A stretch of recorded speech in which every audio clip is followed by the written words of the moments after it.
Persiapan pengambilan sumpah. Rohaniwan mengambil tempat.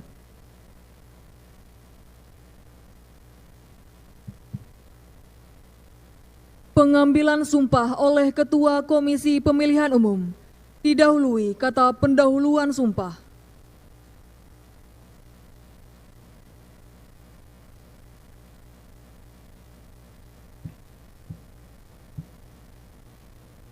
Sebelum saya mengambil sumpah, saya ingin bertanya, apakah saudara bersedia diambil sumpah? Menurut agama apa?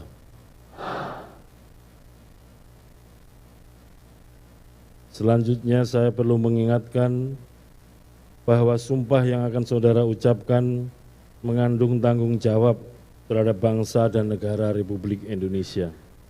Tanggung jawab memelihara dan menyelamatkan Pancasila dan Undang-Undang Dasar Negara Republik Indonesia tahun 1945. Sumpah ini adalah janji terhadap Tuhan Yang Maha Esa dan manusia yang harus ditepati dengan segala keikhlasan dan kejujuran. Selanjutnya agar saudara mengikuti dan menirukan kata-kata saya dengan hikmat. Untuk yang beragama Islam, demi Allah saya bersumpah. Untuk yang beragama Kristen dan Katolik, demi Tuhan saya berjanji.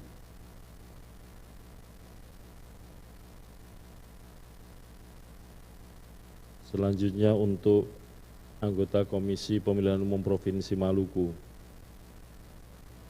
bahwa saya akan memenuhi tugas dan kewajiban saya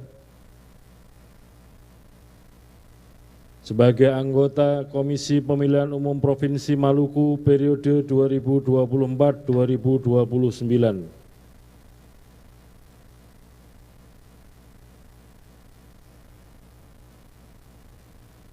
Selanjutnya untuk anggota KPU Kabupaten Kota, bahwa saya akan memenuhi tugas dan kewajiban saya sebagai anggota Komisi Pemilihan Umum Kabupaten Kota periode 2024-2029.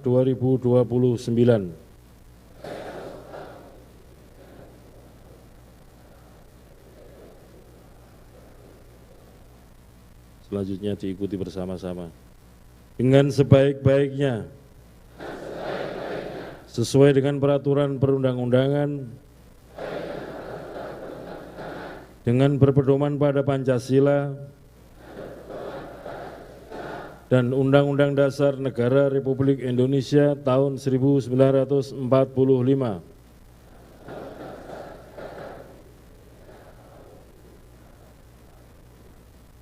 bahwa saya dalam menjalankan tugas dan wewenang akan bekerja dengan sungguh-sungguh, jujur, adil, dan cermat demi suksesnya pemilihan umum anggota Dewan Perwakilan Rakyat, Dewan Perwakilan Daerah,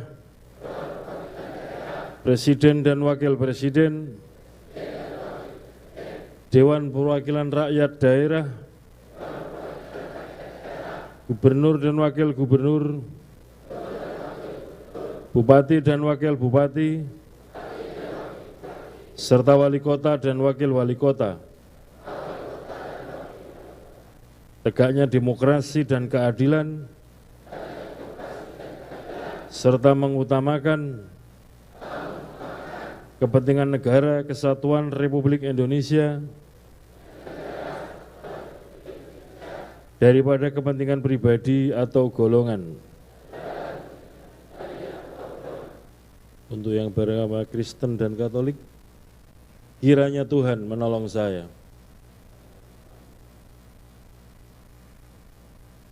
Rohaniwan kembali ke tempat.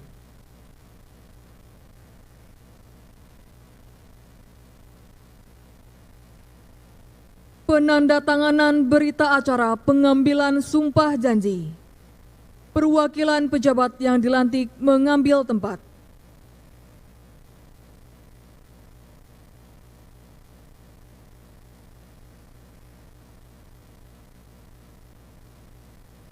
Ketua Komisi Pemilihan Umum mengambil tempat. Penandatanganan berita acara.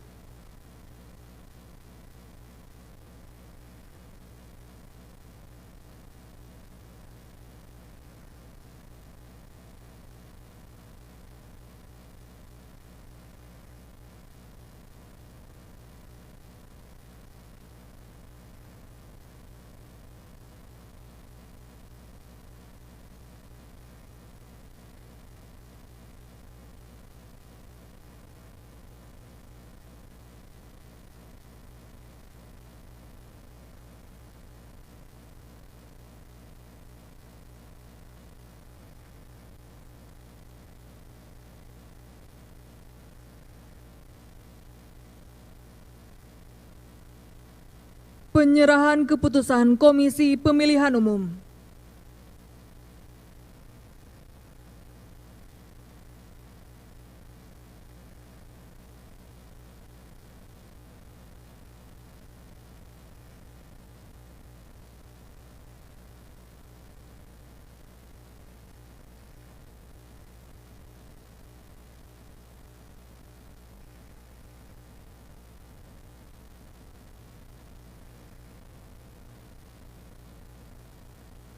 Ketua Komisi Pemilihan Umum kembali ke tempat.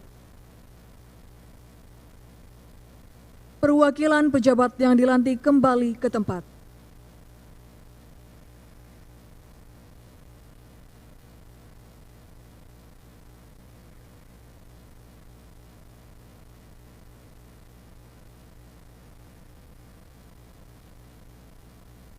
Pembacaan fakta integritas. Pembaca fakta integritas mengambil tempat.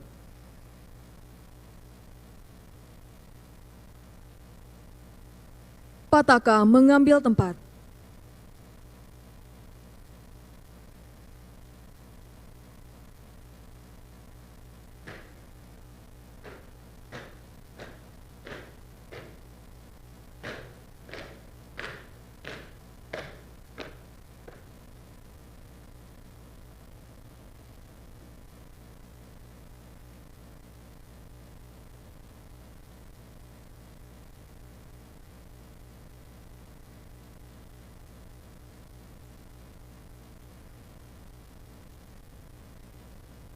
Fakta integritas. Pada hari ini, Minggu, tanggal 24 bulan Maret tahun 2024, bertempat di kantor Komisi Pemilihan Umum, kami, anggota Komisi Pemilihan Umum Provinsi dan anggota Komisi Pemilihan Umum Kabupaten Kota, bertekad untuk bekerja keras menyelenggarakan pemilihan umum dan pemilihan kepala daerah. Dengan ini menyatakan janji kepada rakyat Indonesia selama dalam jabatan kami sebagai berikut. 1. Menyelenggarakan pemilihan umum berdasarkan asas langsung, umum, bebas, rahasia, jujur dan adil, secara profesional, efektif, efisien, transparan, serta bekerja dengan sepenuh waktu dan bertanggung jawab sampai berakhirnya mandat jabatan. 2. Memenuhi hak konstitusional warga negara untuk dapat menggunakan hak pilihnya secara baik dan menjaga suara pemilih bagaimana diatur dalam undang-undang. 3. Memperlakukan secara adil, imparsial, dan non-partisan kepada peserta pemilihan umum serta para pihak yang memiliki preferensi politik tertentu tanpa terkecuali. 4. Membuka partisipasi dan akses publik atas perumusan kebijakan, proses penyelenggaraan pemilihan umum, dan berbagai data serta informasi sesuai peraturan perundang-undangan. 5. Menolak pemberian, permintaan, dan perjanjian dalam bentuk apapun, baik secara langsung atau tidak langsung, yang memberi harapan, yang menyimpang dari prinsip-prinsip pemilihan umum, yang jujur dan adil bagi peserta pemilihan umum, calon, serta pihak-pihak yang memiliki preferensi politik tertentu. 6. Mencegah terjadinya pelanggaran setiap tahapan pemilihan umum, menegakkan kode etik, dan tidak melakukan praktek korupsi, kolusi, dan nepotisme. 7. Bekerja sama dengan berbagai pihak untuk mensukseskan dan meningkatkan kualitas penyelenggaraan pemilihan umum dengan tetap menjunjung tinggi prinsip kemandirian, imparsialitas, non-partisan, dan adil. 8. Mengambil kebijakan-kebijakan Komisi Pemilihan Umum Provinsi dan Komisi Pemilihan Umum Kabupaten Kota secara kolektif kolegial dalam rapat pleno. Apabila kami melanggar apa yang tercantum dalam Fakta Integritas ini, kami bersedia dikenakan sanksi moral, sanksi administrasi, dan dituntut sesuai ketentuan peraturan perundang-undangan yang berlaku. Pembaca Fakta Integritas kembali ke tempat.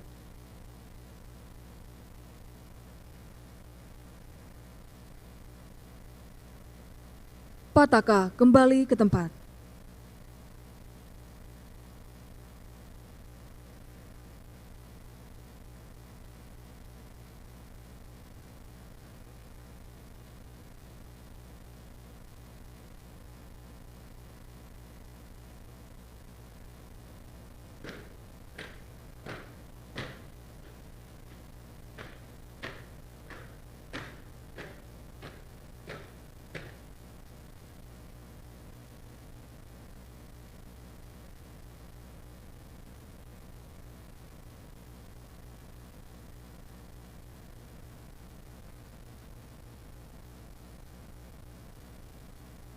Sambutan Ketua Komisi Pemilihan Umum.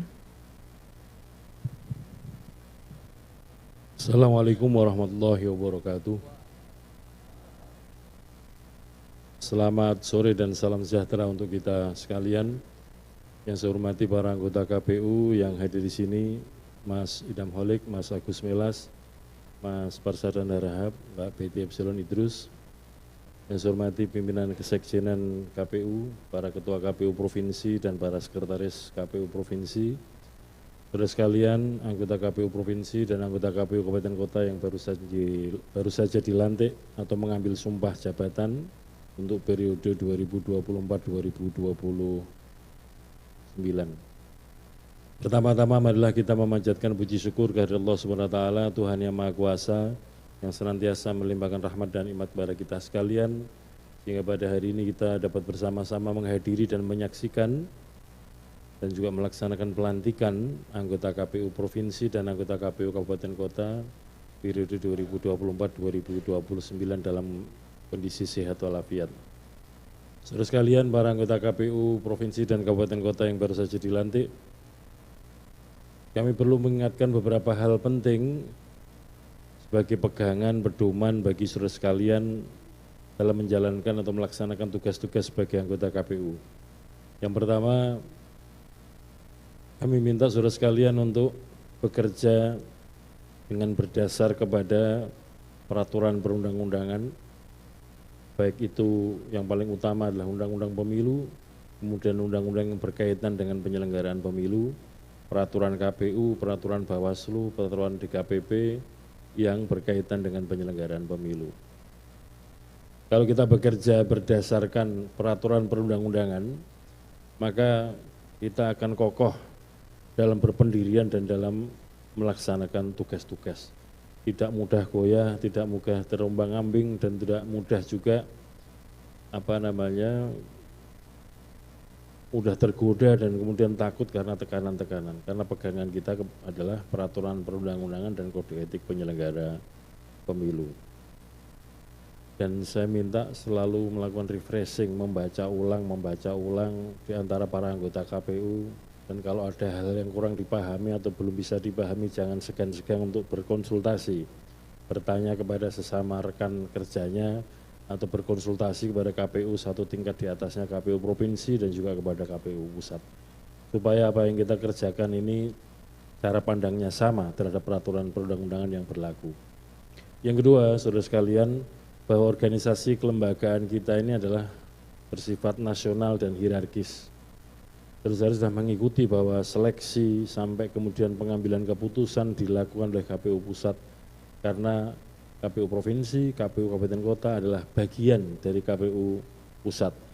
Oleh karena itu, gerak langkah, tindakan, keputusan apapun yang dilaksanakan dalam menyelenggarakan pemilu maupun dalam menyelenggarakan pilkada itu harus sesuai dengan apa yang ditentukan oleh KPU pusat. Sekali lagi ya, yang dikerjakan adalah sesuai dengan yang ditentukan oleh KPU pusat, termasuk dalam pilkada.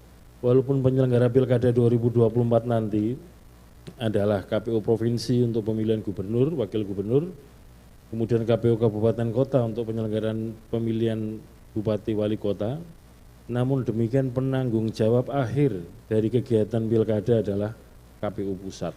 Oleh karena itu, saudara sekalian, dalam menyelenggarakan pilkada apapun situasinya harus selalu sepengetahuan KPU pusat.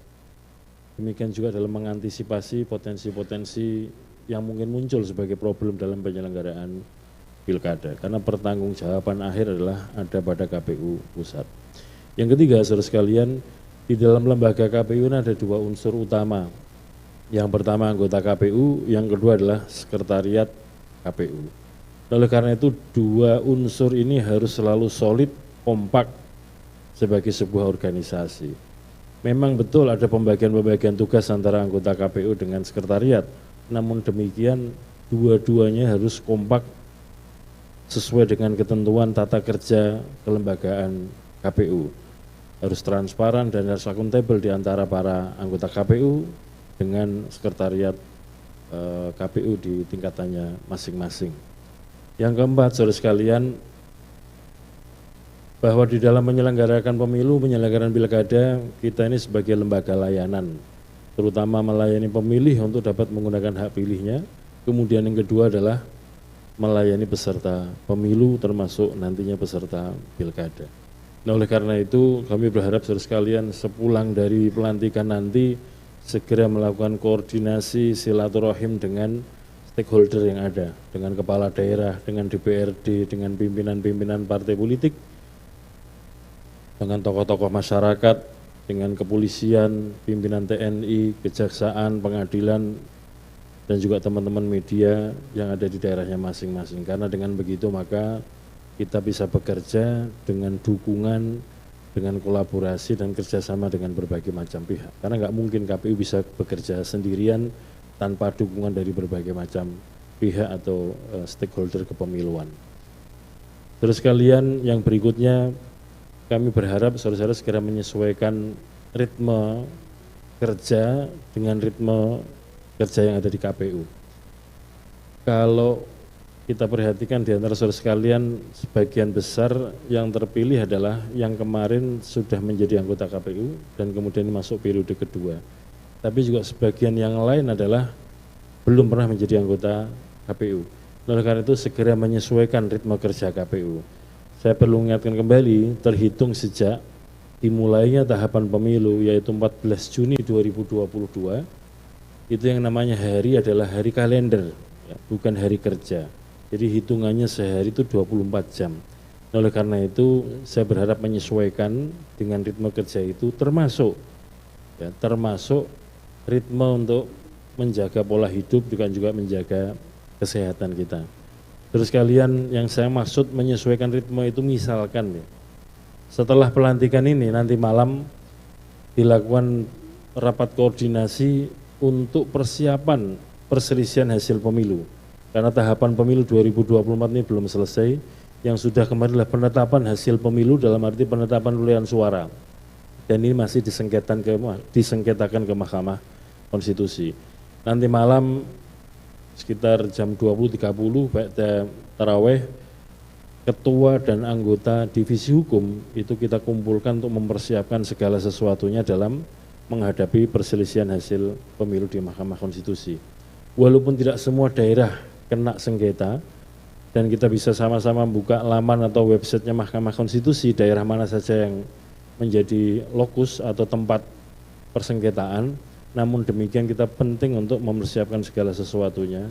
Karena misalkan ya, untuk pemilu presiden ini daerah pemilihannya kan seluruh wilayah Indonesia, termasuk wilayah kerja saudara-saudara bertugas nantinya. Yang tidak kalah pentingnya juga kita ini sesungguhnya sudah memasuki tahapan pilkada. Nanti sebentar lagi akan ada kegiatan pemutakhiran data pemilih untuk pilkada di daerahnya masing-masing, baik itu untuk keperluan pilkada bupati wali kota maupun pilkada gubernur di provinsi masing-masing. Oleh karena itu sekali lagi harus disiapkan mental, disiapkan kesehatan, jasmani maupun rohani dan ritme kerja, karena pekerjaan kepemiluan dan pilkada ini belum selesai. Yang terakhir sekalian, sebagai umat manusia, hamba dari Tuhan Yang Maha Kuasa, saya kira penting kita senantiasa berdoa, bermunajat kepada Allah SWT, Tuhan Yang Maha Kuasa, memohon, karena kita menyadari bahwa kita punya keterbatasan dalam kehidupan ini. Saya kira demikian yang dapat kami sampaikan, saudara sekalian. Nanti pada saat salaman, pemberian ucapan selamat, mohon nanti sebutkan nama dan dari daerah mana, ya. Misalkan kabupaten mana, provinsi mana, kota mana, supaya kemudian pimpinan atau siapapun yang salaman bisa mengenali satu persatu. Demikian kiranya hal-hal yang dapat kami sampaikan dan perlu untuk dipedomani dan dilaksanakan. Semoga kita senantiasa diberikan kesehatan, diberikan kekuatan, diberikan kesabaran, dan juga diberikan keselamatan dalam penyelenggaraan pemilu, dan apa yang kita kerjakan senantiasa mendapatkan ridho dan mendapatkan rahmat dari Allah SWT, Tuhan Yang Maha Kuasa. Terima kasih. Assalamualaikum warahmatullahi wabarakatuh. Pembacaan doa. Bismillahirrahmanirrahim. Alhamdulillahi rabbil alamin. Hamdan syakirin, hamdan dzakirin, hamdan na'imin, hamdan yuafi ni'amahu wa yukafi mazidah. Allahumma salli wa sallim ala sayyidina Muhammad wa ala alihi wa sahbihi ajma'in. Allahumma hdina fi man hadait, وعافنا فيمن عافيت وتولنا فيمن توليت وبارك لنا فيما أعطيت وقنا برحمتك شر ما قضيت. Allahumma ya Allah, Tuhan yang Maha Pengasih, di bawah belayan sinar kasih-Mu kami hadapkan wajah dan hati menunduk khusyuk mengagungkan asma-Mu. Kami tadahkan kedua telapak tangan larut dalam doa, semoga rahmat-Mu, bimbingan-Mu dan naungan-Mu senantiasa Engkau curahkan pada kami yang hadir dalam acara ini. Allahumma arinal haqqa haqqa warzuqna tiba'ah wa arinal batila batila warzuqna sinabah. Ya Allah, Tuhan yang Maha Kuasa, anugerahkan kepada kami semua kesejukan hati dan kejernihan pikiran, keteguhan dan kemantapan iman, agar mampu melaksanakan tugas dan pengabdian. Allahumma ya Allah ya wasi'al maghfirah, Tuhan yang Maha Pengampun, kami menyadari betapa kecil karya dan pengabdian kami di hadapan kekuasaan dan kebesaran-Mu. Karena itu ya Allah, perkenan dan ridho-Mu senantiasa kami harapkan. Maafkanlah segala kesalahan dan khilaf kami. Engkaulah ya Allah tumpuan dan harapan kami. Allahumma innaka afuun tuhibbul afwa fa'fu anna. Allahumma innaka afuun tuhibbul afwa fa'fu anna. Allahumma innaka afuun karimun tuhibbul afwa fa'fu anna ya karim. Wa sallallahu ala sayyidina Muhammad wa alihi wa sahbihi wa sallam. Walhamdulillahi rabbil alamin. Selanjutnya pemberian ucapan selamat. Pemberian ucapan selamat didahului oleh Ketua dan anggota Komisi Pemilihan Umum serta Bapak Ibu undangan lainnya. Pada Bapak Ibu pejabat yang telah dilantik, 4 langkah ke depan.